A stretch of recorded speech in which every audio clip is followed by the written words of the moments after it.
Bonjour tout le monde, bienvenue sur une nouvelle vidéo des lectures de Pipin, j'espère que vous allez bien. Le retour de la lumière artificielle parce que dehors, il pleut. Est-ce que c'est pas un signe pour la saison automnale ça? Et donc pour cette vidéo de pile de saison consacrée ici donc à l'automne. Alors j'aime beaucoup créer des pales, que ce soit au niveau d'un challenge saisonnier ou d'un challenge quelconque d'ailleurs, et j'aime beaucoup également en créer une espèce de pile à mood, de pioche de lecture, ou plutôt ici de pioche saisonnière, parce que j'aime bien également lire en fonction des saisons. Et l'automne étant celle que je préfère, j'ai une tour immense à côté de moi de livres qui me feraient vraiment envie pour cette période automnale. Alors j'aime créer des thèmes particuliers pour chaque saison, histoire que ça change un petit peu. Et cette année, j'avais envie de me créer une pile à mood, donc une pile saisonnière, mais autour du Pumpkin Autumn Challenge. Parce que d'ailleurs, si vous ne l'avez pas vu, c'est la dernière vidéo sortie à ce jour, je vous la mettrai dans le petit juste ici, pour que vous puissiez découvrir, pourquoi pas, ce que j'ai concocté pour ce challenge. Et donc, il y avait tellement de livres qui me faisaient envie que je ne pouvais pas tout mettre. Je ne sais pas si on entend la pluie à quel point elle est forte dehors, mais ça me met dans l'ambiance, j'aime beaucoup. Et je ne sais plus, qu'est-ce que je disais? Oui, que donc je n'avais pas pu mettre tout au niveau du Pumpkin Autumn Challenge parce que et je n'aurais jamais pu de toute façon terminer le challenge. Donc, je préfère faire une pile à mood que je vais vous présenter ici, en sachant que elle aussi, ça va être une pile qui est vouée à évoluer en fonction de l'humeur, d'une opportunité, d'une envie, ou peu importe, que je ne vais certainement pas lire tout ce qu'il y a là-dedans, ce ne sont vraiment que des envies, et donc il peut y en avoir qui vont bouger, à revenir, partir, bref. Laissez-moi vous présenter, autour des tableaux du Pumpkin Autumn Challenge de Gimoz, ce que j'ai concocté pour cette pile de saison. Alors pour rappel, le premier tableau s'appelait Automne frissonnant, et il est vraiment concentré autour de tout ce qui va être un petit peu spooky, autour de tout ce qui va être policier, thriller, roman noir, de fantômes, de morts, autour de tout ce qui va être aussi d'Halloween, de créatures qui vont s'y rapporter, autant squelettes, vampires que fantômes ou autres, bref, vraiment autour de quelque chose donc d'automnal, mais qui fait assez peur, d'assez spooky comme ça. Alors j'en ai pas mal, j'en ai beaucoup en physique et j'en ai d'autres en dématérialisé, soit audio, soit e-book, soit carrément que j'irai chercher à ma médiathèque. Laissez-moi vous présenter tout ceci parce que comme je vous dis, j'en ai pas mal à vous présenter. Alors le premier qui me ferait vraiment envie et qui en plus serait parfait pour mon ABC Thriller Challenge, je vous mets la couverture juste ici, il s'agit de La dernière maison avant les bois, qui a l'air vraiment très très chouette.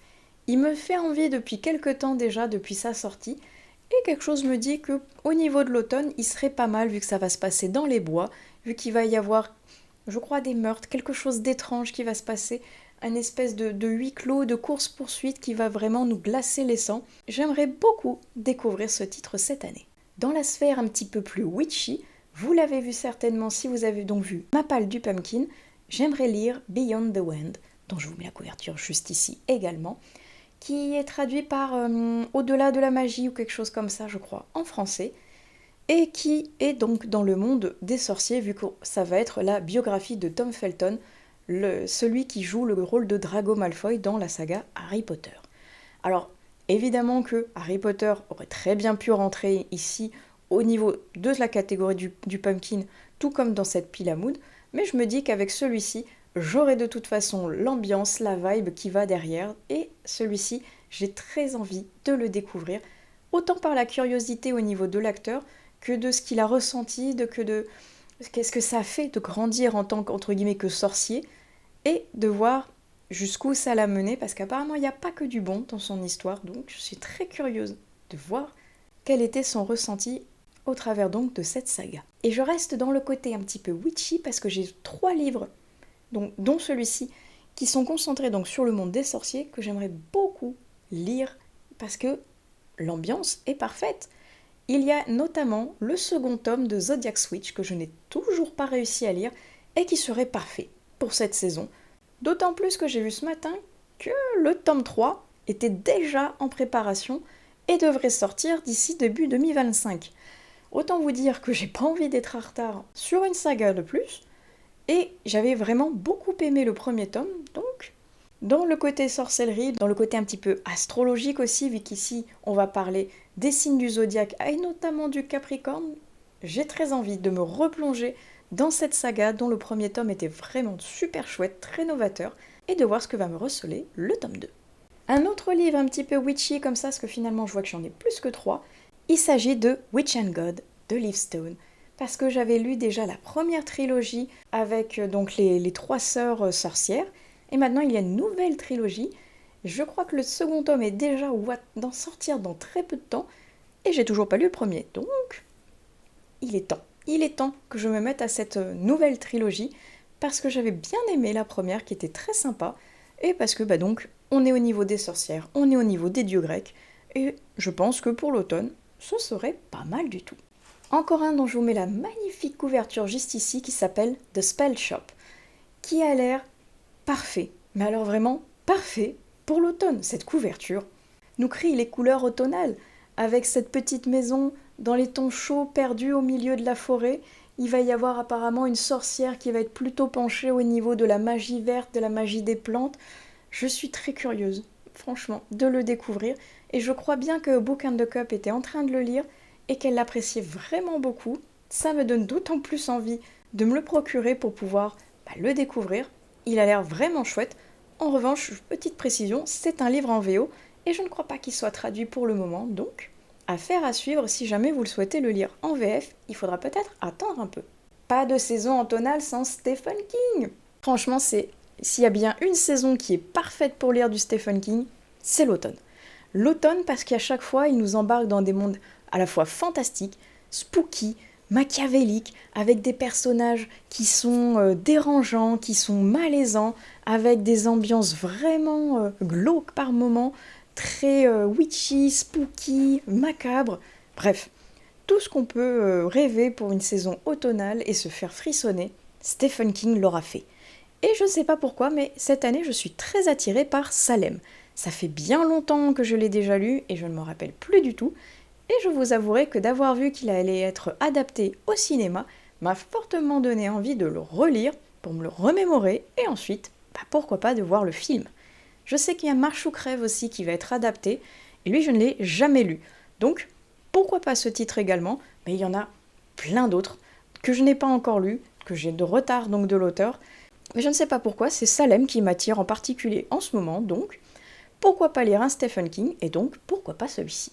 On quitte la vibe un petit peu witchy parce qu'il y a le phare du corbeau que j'aimerais beaucoup découvrir et dont je vous mets la très jolie couverture juste ici. J'ai vu qu'en plus Guimauve l'avait mis elle aussi dans sa pile à mood automnale et j'avoue que c'était... Ah, j'ai un doute, est-ce que c'était les chroniques du hérisson qui en avaient parlé? Je ne sais plus.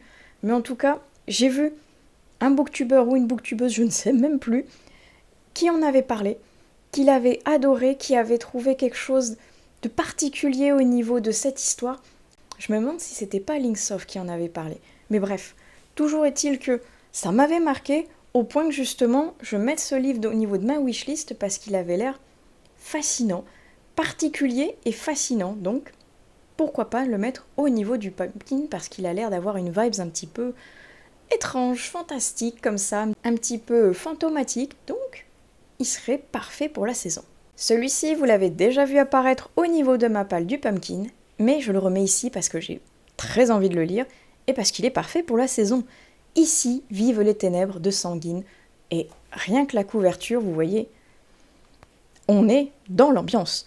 Et en plus, ce sont les éditions du Chat Noir, alors autant vous dire que s'il y a une maison d'édition qui est parfaite pour l'automne, c'est bien celle-ci. Autant, et pour tous les tableaux au final, le frissonnant, le crépusculaire et le douceur de vivre, on trouvera forcément quelque chose du Chat Noir qui va rentrer dans l'un de ces tableaux du pumpkin. Et celui-ci, il parle de lui-même au niveau de ce fantôme qui est par ici, au niveau de ces ombres étranges, au niveau de cette palette de couleurs. J'ai très envie d'aller dans ce manoir et de découvrir les fantômes qu'il recèle, qui apparemment n'ont pas l'air très sympathiques. Ah, ce livre-ci, ça fait bien longtemps que j'ai envie de le découvrir, et à chaque fois, soit je l'oublie, soit je n'ai pas le temps de mettre la main dessus, soit j'ai tellement d'autres choses que j'ai pas le temps de le sortir finalement. Mais la 9e maison de Laïs Bardugo me semble idéale pour cette saison, de par ses vibes un petit peu apparemment Dark Academia, un petit peu fantomatique, un petit peu fantastique. Il a l'air super chouette. Le tome 2 est sorti. J'ai vu qu'il y a carrément un autre roman de Laïs Bardugo qui serait parfait également pour la saison. Je vous mets la couverture juste ici. Qui a l'air vraiment chouette, que j'aimerais découvrir également. Mais j'aimerais beaucoup découvrir la plume de cette autrice, mais par celui-ci, par la 9e maison. Parce que c'est celui qui m'a tenté en premier. Et je crois même qu'il est sorti en poche, donc je me dis, peut-être, pourquoi pas craquer pour une version poche plutôt qu'une version grand format qui est quand même largement plus chère. À voir, à moins que je le trouve au détour de ma médiathèque. Qui sait, mais en tout cas, il a l'air très très sympa. Ah, lui aussi, je le mets à peu près dans toutes mes pales automnales, et jamais je n'arrive à le sortir. Mexican Gothic. Franchement, il a l'air incroyable, j'en entends des retours de folie, et il a l'air parfait pour l'automne, donc il faut que j'arrive à le sortir. Mais c'est vrai que comme je l'ai en e-book et pas en physique, des fois j'ai vraiment tendance à oublier ma bibliothèque dématérialisée et à me concentrer sur les livres que je vois en fait. Et donc je l'oublie. Mais là, il faudrait que je ne l'oublie pas parce qu'il a l'air vraiment chouette. Beaucoup de gens en parlent et moi aussi j'ai envie de connaître ce qui se passe dans ce livre. La très jolie couverture Tisane et Convoitise, parce que cette année, j'ai vraiment envie de le sortir. J'ai pas réussi au niveau du Blossom, j'aimerais beaucoup réussir au niveau du Pumpkin, et parce que la couverture est très automnale, je crois qu'on va être encore un petit peu dans une ambiance witchy avec une herboriste qui a l'air d'avoir des pouvoirs, notamment pour faire des breuvages plutôt punchy ou plutôt pour te tuer. Je suis curieuse, apparemment ça va être mixé avec un petit peu de mythologie nordique et des loups-garous.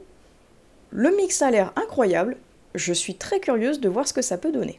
Si on bascule un petit peu du côté jeunesse, il y a les jumeaux croche-morts qui me tentent terriblement. Ça, c'est la couverture du premier tome, mais il y a également celle du deuxième tome que je vous mets à la suite. Les deux ont une ambiance incroyable pour l'automne.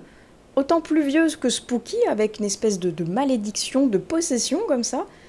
Ça a l'air génial. J'ai vraiment envie de les découvrir. J'en entends du bien également. À voir si le côté jeunesse va me plaire, mais en tout cas, je suis très curieuse de pouvoir les lire. Celui-ci aussi, je le traîne dans ma palle depuis un bon bout de temps, alors qu'il a l'air super chouette. Il s'agit de une deuxième édition. Et cette couverture, mais pouh, elle envoie franchement du pâté, et elle est parfaite pour cet automne, et pour cette période-ci, parce qu'on va être aux enfers. Autant vous dire que c'est pareil, s'il y a bien une période pour pouvoir le lire, et ben c'est celle-ci. J'aime beaucoup la mise en page. On sent qu'il y a vraiment eu un travail de recherche derrière au niveau de l'édition de celui-ci. J'aimerais beaucoup réussir à le sortir cette année. Et quoi de mieux que de terminer ce tableau avec les thrillers? Parce que oui, il y avait également tout ce qui était policier, polar, thriller, polar nordique, bref. Tout ce qui va être un petit peu enquête, mais qui fait frissonner et qui rend mal à l'aise. J'ai envie de lire tellement de livres. Tout. Tous ceux qui sont là que j'ai pas pu lire, le dernier Donato Carricci, le dernier Franck Tillier, le dernier Maxime Chatham, bref. Je pourrais tous les mettre. Donc j'en ai sélectionné quelques-uns, mais il y en a tellement qui me font envie. Notamment celui-ci, qui pareil, je le traîne depuis un petit bout de temps dans cette palle, alors qu'il a l'air vraiment chouette. Les Muses de Alex Michaelides, qui a l'air d'avoir une vibe un petit peu Dark Academia, parce qu'on va être au niveau de l'université d'Oxford. J'ai très envie d'aller me plonger dans ce thriller, dans cette ambiance, dans cette Angleterre. Je pense qu'il a l'air vraiment chouette. Et apparemment, il a fait d'autres livres qui vont m'intéresser par la suite, donc il est temps déjà que je sorte celui-ci de ma poussiéreuse palle avant de basculer sur les autres œuvres qu'il a faites. Oh, lui! Il est moins vieux que les Muses dans ma palle, parce qu'il y est rentré cette année quand je suis allée au Salon du Livre de Saint-Chély-d'Apcher. Et il a l'air génial, parce que l'autrice me l'a vendu comme quelque chose de fou, sans faire de mauvais jeu de mots avec le titre. La Nuit des Fous, justement, de Anouk Schutterberg. Oh, il a l'air génial. Et sous ce bandeau immonde, on a une ambiance encore un peu plus spooky, un peu plus dérangeante, qui a l'air vraiment sympa et que j'ai très envie de découvrir, certes pour l'automne, mais parce que celui-ci, je sais pas, il y a quelque chose d'un petit peu malsain, d'un petit peu psychologique derrière qui m'attire et qui me donne très envie de le découvrir. Oh, c'est le déluge, c'est vraiment trop bien, parfait pour cette vidéo, franchement j'adore, j'espère que la luminosité suit, parce qu'en tout cas au niveau ambiance, on y est. Et continuons dans l'ambiance avec un petit bébé que j'ai trouvé au détour de ma médiathèque et que je cherchais à découvrir depuis très longtemps. Il s'agit de Thanatea de Sonia Delzongle, qui me fait envie depuis à peu près sa sortie en fait. J'ai très envie de découvrir la plume de cette autrice, et c'est vraiment ce titre-ci qui m'intriguait beaucoup avec cette île perdue au milieu de nulle part, où les morts sont rois, d'après ce qu'il y a marqué ici. C'est fortement intriguant. Le résumé n'en dit vraiment pas beaucoup, donc je suis vraiment très curieuse de me plonger dans cet univers qui a l'air vraiment particulier, mais qui m'intrigue au plus haut point. Et bien voilà, je pense qu'on en a déjà fini avec le premier tableau. Je dis déjà, mais je vous en ai présenté pas mal, et j'ai l'impression que la tour n'a pas du tout faibli, elle est toujours aussi immense. Donc, passons tout de suite au second tableau qui était Automne, douceur de vivre, où là on va quitter le côté effrayant pour se mettre dans une ambiance un peu plus cocooning, un peu plus chaleureuse, gourmande, avec toujours des livres autour de l'automne, mais qui vont être autour également de la gourmandise, autour du cosy, autour du cocooning, du bien-être, de la différence, des contes ou de l'aventure et bien d'autres mots-clés encore. Donc, laissez-moi vous présenter ce que j'ai sélectionné pour ce tableau. Alors, on commence avec un meurtre et un cadavre au niveau du titre, donc c'est pas tout à fait cosy ni cocooning, certes, mais c'est un cosy mystery, donc ça passe avec Cadavre à l'écossaise de Marie-Lou Rouge. Parce que l'Écosse, ça m'inspire l'automne en fait. Et le cosy mystery, j'aime toujours découvrir ce genre, dont j'ai mis les pieds dedans il y a très peu, et celui-ci, que j'ai, je ne sais même plus, depuis 1 an ou 2 peut-être, il me fait envie. Et pareil, j'ai jamais réussi à le sortir à temps, donc j'espère que cette année ce sera la bonne, que j'aille découvrir ce fameux cadavre en Écosse, dans un vieux manoir qui m'a l'air fort sympathique. Toujours en cosy mystery, il y en a un qui me tente fortement, dont je vous mets la couverture juste ici, qui s'appelle Les Thés meurtriers d'Oxford. Alors je sais que c'est une immense saga, et que rentrer dans une immense saga, ça va faire mal, mais il m'intrigue. Je sais pas pourquoi, j'ai envie d'aller découvrir ce que ça donne, et peut-être le titre Oxford, peut-être le fait de retourner en Angleterre, je ne sais pas, mais en tout cas, ça m'a l'air fort sympathique, donc j'aimerais bien, pourquoi pas, le découvrir cette année.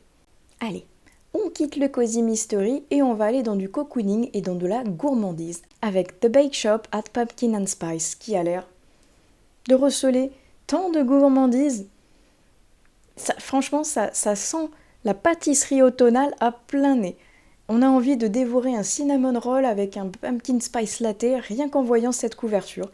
J'espère que ça va être chouette, parce qu'en tout cas, la couverture est terriblement alléchante et pleine de promesses, donc j'attends de voir ce que ça va donner. Et celui-ci, je l'ai en version audio ainsi qu'en version originale, donc ça va être, j'espère, une super découverte. Et restons avec les versions audio avec cette couverture qui me présente La fille du maître de chez, qui alors là, on change radicalement d'ambiance, parce qu'on va être au niveau plutôt de quelque chose d'assez historique, secret de famille, avec une histoire de femme derrière, et j'ai très envie de le découvrir cet automne, parce que comme on va parler donc de chais, il va y avoir les vignes, et là on est en plein dans les vendanges à l'heure où je filme cette vidéo, donc je me dis que ce serait vraiment parfait pour pouvoir le découvrir à cette période de l'année. Et ça a l'air d'être le premier tome d'une trilogie, je crois, mais en tout cas, comme il fait partie de mon abonnement Audible, je me dis pourquoi pas en profiter. Alors ensuite, nous avons un livre que vous avez déjà vu également au niveau de la palle du pumpkin. Il s'agit de Les naufragés du temps de Lydia Spolaor, publié aux éditions Poussière de Lune. Parce que pareil, cette ambiance, franchement, je pense qu'elle est parfaite au niveau de l'automne, parce qu'on est dans une espèce de brume étrange, on ne sait pas trop d'où ça vient, on va être dans une espèce aussi de ville un peu fantomatique, hors du temps, figé. J'ai très envie de découvrir depuis un bon bout de temps déjà, depuis le Plib celui-ci, j'ai envie de le découvrir, donc ça y est, j'espère que cette année c'est la bonne. Il y a également la couverture que je vous mets juste ici, du thé pour les fantômes, qui aurait très bien pu aller également dans le premier tableau, vu qu'il y a le mot fantôme. mais comme ça va être quelque chose d'un petit peu cosy, j'ai l'impression, j'ai bien envie de le placer par ici et de le découvrir parce que pareil, il a une vibe qui apparemment a plu à beaucoup de monde, donc il est temps peut-être que je le découvre moi aussi pour comprendre pourquoi il y a un tel engouement autour de ce titre. Ensuite, il y a, hop là, celui-ci, le petit livre que monsieur Jean-Luc Conessa m'avait très gentiment envoyé. Et bien regardez, cette couverture me donne envie de le découvrir au niveau de l'automne parce que certainement il est dans les tons orangés et parce que peut-être aussi qu'on est à Londres avec un mal mystérieux qui frappe les gens. Et je sais pas, j'ai l'impression en plus, au vu du monsieur assez étrange et pas très engageant qu'il y a derrière, ça me fait penser à une vibe un petit peu Jack l'Éventreur. Donc, j'ai très envie de découvrir Miss Hermione et le voleur de rêves. Il me tente tout particulièrement et cet objet livre absolument merveilleux me donne envie vraiment de me plonger dans cette histoire. J'espère vous en reparler très bientôt. Il y a quelques années de ça, j'avais participé à une campagne Ulule pour un livre absolument magnifique et merveilleux que je n'ai pas encore eu le temps de sortir de ma palle et qui pourtant, au vu des vibes absolument merveilleuses qu'il dégage, serait parfait pour être découvert en automne. Il s'agit de La Bibliothèque du Manoir, 10 contes particuliers pour un automne victorien. Autant vous dire que les éditions Twinkle, là, ils me tentent fortement. Donc il y a 10 contes à l'intérieur de plusieurs auteurs différents. Et ça a été, si je me comprends pas, un petit peu illustré. Voilà, c'est ça. Donc franchement, ça donne envie de s'y plonger. Je ne sais pas si j'aurai le temps une fois de plus de le lire cette année, mais pourtant il me tente énormément. Et ça fait partie des éditions Twinkle, donc c'est une maison d'édition que j'aime particulièrement soutenir. Et j'ai très envie de découvrir ce que les auteurs qu'il y a là-dedans vont pouvoir nous concocter autour donc de contes victoriens. Lui aussi, il fait partie de ma palle du pumpkin. Le domaine des innocents de Thomas Tillier. Pareil, on est d'accord que je suis très influençable au niveau des couvertures, mais franchement, avec une couverture comme ça donne pas du tout envie de le lire en plein été sur la plage. Ça donne envie d'attendre l'automne, d'aller au milieu de cette forêt brumeuse, mystérieuse, d'attendre de s'y perdre et de pouvoir découvrir quelque chose d'assez sombre visiblement derrière. Ça me tente tout particulièrement. Et j'ai très envie de le découvrir parce que ça m'intrigue beaucoup, certes, mais parce qu'il y a aussi une campagne Ulule qui va arriver dans pas longtemps aux éditions du Héron d'Argent. Et je serais curieuse de lire d'abord les livres que j'ai d'eux avant d'en participer à une autre, parce que j'ai 2 livres de ces éditions. Et l'autre, il est dans le tableau suivant, donc patientez encore un peu, je vais vous le présenter dans pas longtemps. Et le dernier livre pour ce tableau, je vous mets la couverture juste ici, il s'agit de Saison suspendue, automne. J'ai envie de dire que tout est dans le titre. Évidemment que ça me donne envie de le lire à cette saison. Je ne sais plus tout à fait de quoi il parle, je l'ai mis il n'y a pas très longtemps au niveau de ma wishlist, mais en tout cas, rien que le titre, les vibes un petit peu fantastiques qui ont l'air de se dégager de celui-ci, j'ai très envie, franchement, de le découvrir. Je crois que de mémoire, on va être perdu et bloqué au niveau de la saison automnale. Moi, ça me va, franchement, il m'en faut pas plus. Je signe, j'ai très envie de le découvrir. Et on en arrive au dernier tableau qui s'appelait Automne crépusculaire. Ce dernier tableau, il est beaucoup plus dans le contemplatif, je dirais. Il est dans le romantisme, il est dans le un petit peu victorien, dans le lyrisme, dans le mystique, dans le mystérieux, dans l'obscurité, le crépuscule et toutes les créatures un petit peu noires, ombreuses, fumeuses comme ça qu'il recèle, et également tout ce qui est un petit peu papillon de nuit, évanescent, spirituel comme ça. Il y a beaucoup de perspectives intéressantes autour de ce dernier tableau, et c'est pourquoi il est plutôt chargé lui aussi. Donc, laissez-moi vous présenter tout ça. Au niveau de ces créatures justement de la nuit, au niveau de l'ombre, au niveau du crépuscule, des démons et pourquoi pas des vampires, je remets une fois de plus celui-ci, A Duel with the Vampire Lord de Elise Kova, qui depuis a été traduit, donc comme quoi j'ai vraiment beaucoup de retard.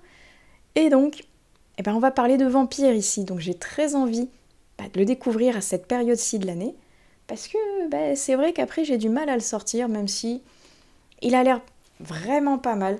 Je suis très curieuse de découvrir ici ce que ça va donner, avec une édition qui, une fois de plus, est vraiment très jolie.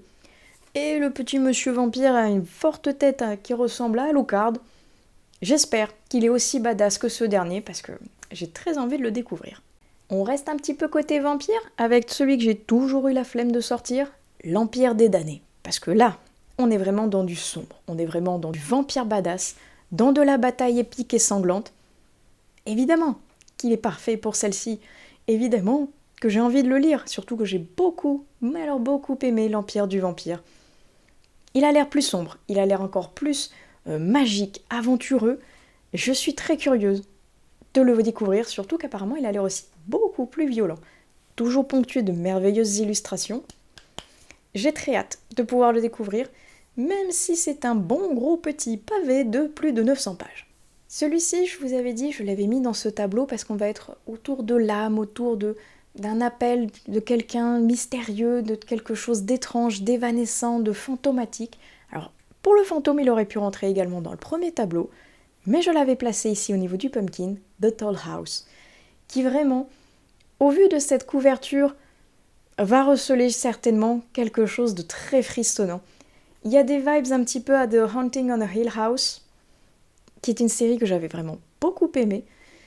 J'ai très envie de découvrir celui-ci, je trouve en plus vraiment très joli.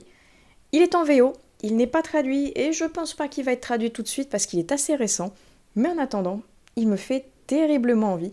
J'ai envie une fois de plus de frissonner au cœur d'un manoir hanté.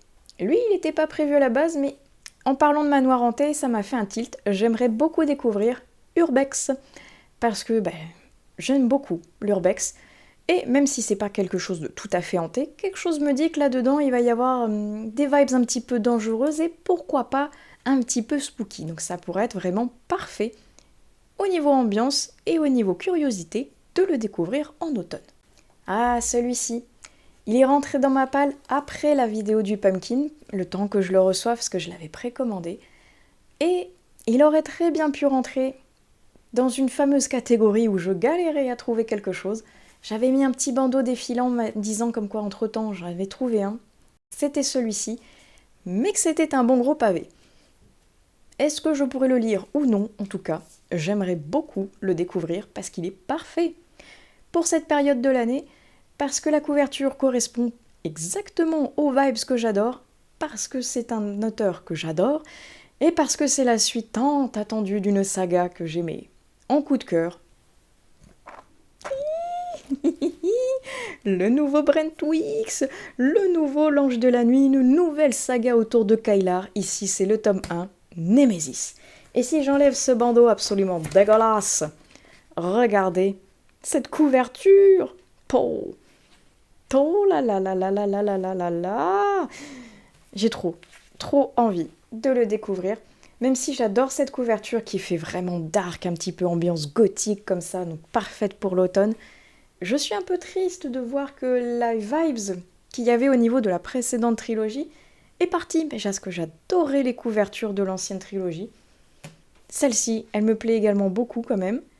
J'ai très envie de replonger dans cet univers de l'Ange de la Nuit, de retrouver Kylar et ses ennuis nombreux auxquels il sait s'attacher si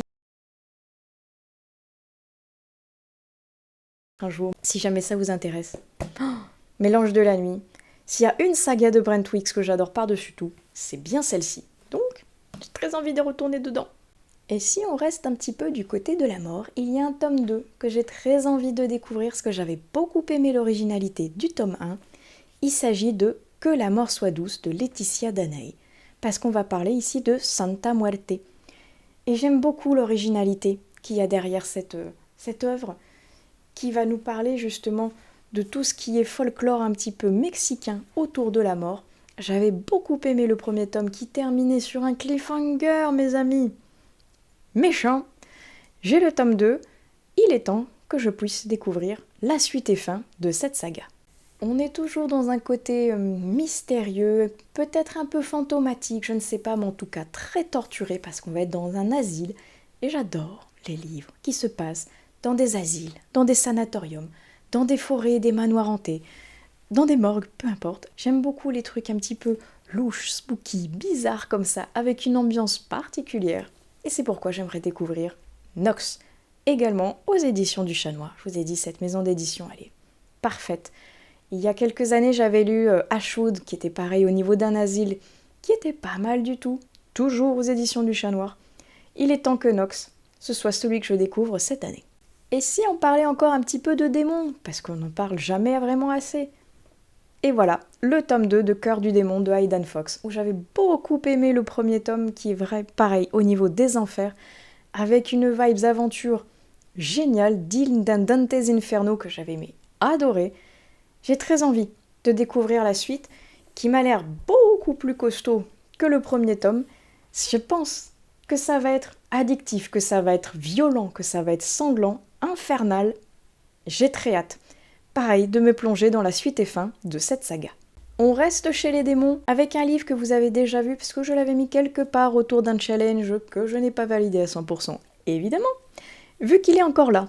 Mais, chasseur de démons, on est d'accord que cette vibe, elle est parfaite pour l'automne, elle est parfaite pour Halloween, et que oui, je ne sais pas mettre autre chose que des pavés dans mes pales, j'ai l'impression. Ou alors j'ai une attirance toute particulière pour les pavés. Je ne sais pas, je n'arrive pas à prendre des livres en dessous de 300 pages, ce qui est fort dommage parce que il faut avoir le temps de lire ce genre de pavé, qui celui-ci fait près de 500. Mais il a l'air vraiment chouette. C'est le premier tome d'une trilogie, donc j'ai vraiment très envie d'aller me plonger dans ce cycle infernal qui a l'air incroyable. Pareil, avec des vibes un petit peu, j'ai l'impression, entre du Dante's Inferno et du Constantine. Ça a l'air vraiment super chouette. On va rester au niveau un petit peu du côté démon, esprit, un peu spooky, mais on va passer quand même dans un côté un petit peu plus gentillet et jeunesse, avec L'ombre de l'Ankou. C'est toujours aux éditions du Chat Noir, je vous ai dit. J'aime beaucoup cette maison d'édition, et j'en ai beaucoup que je n'ai pas encore lu en ma possession. Et là, on va parler donc de l'Ankou, cet être de la mort qui est au niveau du folklore celte et breton. Ça a l'air très mignon, ça a l'air spooky gentil comme ça, vu que là c'est la collection jeunesse, donc chaton hanté. Je suis curieuse de pouvoir découvrir ce qu'il y a au travers de ces pages. Et un petit dernier des éditions du Chat Noir avec Cosmographia, que vous avez déjà vu si vous avez vu ma vidéo du Pumpkin, parce qu'il est dedans. Et cette très belle couverture est signée Nicolas Jamono, qui est assez connu mine de rien au niveau de l'édition, pour les magnifiques couvertures qu'il propose, parce qu'il a un style de dessin vraiment magnifique, qui nous embarque dans un univers ici donc assez cosmique, assez éthéré, assez peut-être épique. J'ai l'impression qu'il va y avoir des combats aussi dedans. Je suis curieuse de voir ce que ce très joli roman graphique va pouvoir receler. Et le dernier des éditions du Chat Noir qui m'intrigue tout particulièrement depuis sa sortie, c'est Sous un carré d'immortel, parce que cette couverture, les vibes qui s'en dégagent, ça a l'air incroyable, et le résumé est très évaporé, très évanescent, très mystérieux. Je ne vois pas trop ce qu'il peut y avoir à l'intérieur, ça a l'air vraiment chouette. Il me tente tout particulièrement, mais pour le moment, mon budget m'avait dit « Tu vas attendre encore un peu, tu ne vas pas pouvoir l'acheter pour le moment, donc j'attends. » Mais en tout cas, il a l'air vraiment très sympa, et j'aimerais beaucoup pouvoir le découvrir cet automne. On quitte les éditions du Chat Noir et on bascule sur la fameuse deuxième sortie des éditions du Héron d'Argent dont je voulais vous parler. Il s'agit de Les ombres de l'Averse. C'est de Frédéric Livins et de Patrick Harris. Et c'est un joli bébé, non? Vous trouvez pas? Ah oui, je vais vous oublier. Regardez, même le jaspage, il est merveilleux. Les aim pages également. Et il y a une très jolie présentation là aussi, qui m'a l'air parfois assez ésotérique, assez glauque par moments, parce que si je vous lis juste les 2 premières phrases, il s'agit de « Bienvenue à Ézéchiel, la ville où l'on tue des enfants ». Ambiance, ombre de l'Averse, il pleut en ce moment, j'ai envie de dire, on est dedans, et j'ai très envie de découvrir ce qu'il y a dans ce roman. Ah, comme il y avait le côté un petit peu lyrique, romantique, Dark Academia qu'il y a autour de ce menu, il y en a beaucoup de Dark Academia que j'ai très envie de découvrir. Les muses que je vous avais présentées dans le premier tableau auraient bien pu se mettre ici au niveau justement de l'ambiance universitaire qu'il y a de ce titre, mais s'il y en a bien qui me fait terriblement envie, même si c'est un énorme pavé, il s'agit de Babel, évidemment, parce que C'est un gros bébé, mais c'est un gros bébé pareil dans la ville d'Oxford, autour d'une vibe Dark Academia plus, qui a l'air incroyable. J'ai vraiment envie de le sortir cette année, de le découvrir. Mais il faut que je trouve le temps de sortir un patapouf pareil. Donc, on verra. J'y croise fortement les doigts pour pouvoir découvrir Babel cette année. Lui, c'est pareil, l'ambiance me l'air, je sais pas, un petit peu Dark Academia.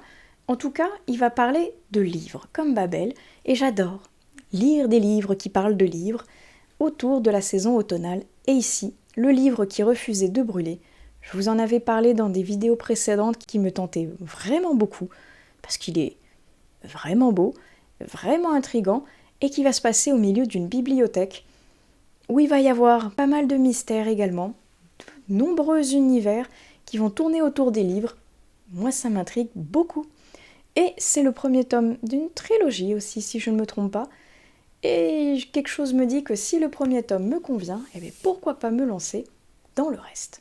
Ah, ce titre-ci, il me tente beaucoup. Un passé englouti avec la très jolie couverture que je vous mets juste ici. C'est pareil, il a une vibe un petit peu... peut-être Dark Academia, je ne sais pas encore trop, ça je le verrai au niveau de la lecture.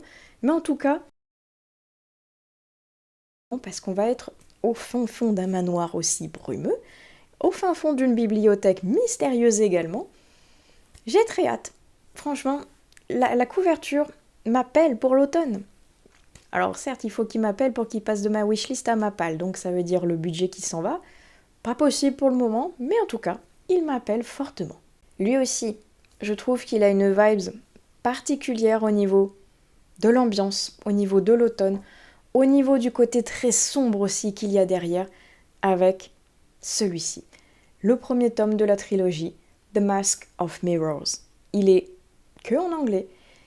Il est costaud en anglais, donc je pense qu'il n'est pas à mettre entre toutes les mains parce qu'il demande beaucoup de concentration et de vocabulaire. Je l'ai commencé, j'aime beaucoup l'ambiance qui se dégage à l'intérieur de ce livre. Et là, on va commencer à rentrer dans des choses un petit peu plus meurtrières, on va dire. Je suis très curieuse d'aller jusqu'au bout. Et lui, je pense que, même s'il est complexe, il y a de fortes chances que j'aille vers le tome 2 et probablement vers le tome 3 également, parce que le premier, en tout cas, est vraiment prometteur. Oh, dites donc, en regardant ma liste, j'en ai oublié un des éditions du Chat Noir. Parce que, alors certes, c'est parce que je l'ai en version dématérialisée. Quand je vous disais, quand je le vois pas, en général, j'ai tendance à les zapper. Mais en tout cas, la très jolie couverture que voilà, touchée par les ombres, ça me donne très envie de découvrir ce que ça va receler. Pareil, je crois que c'est une trilogie. Faut que j'arrête avec les trilogies, hein. J'ai l'impression que je ne lis que de ça. Mais en tout cas, il a l'air super chouette, super intriguant, super vibes automnales. Vive les éditions du Chat Noir, lui aussi, il me fait très envie. Et bien voilà, j'ai l'impression que, à part ce petit oubli que je viens juste de combler, j'ai fait le tour de cette énorme pile de saison. Autant vous dire que, vous voyez, le raz-de-marée livresque conséquent que c'était et que je ne pouvais pas mettre tout ça au niveau du pumpkin, parce que j'aurais explosé ma palle. Mais en attendant, vraiment, ça ce sont des livres qui déjà peuvent vous donner des idées si vous cherchez à concocter votre propre palle pour le pumpkin, si vous cherchez des idées également au niveau du thème de l'automne. Et il y a un mood, il y a quelque chose, il y a une ambiance, il y a une alchimie particulière avec ces titres que je trouve qui seraient parfaits pour l'automne.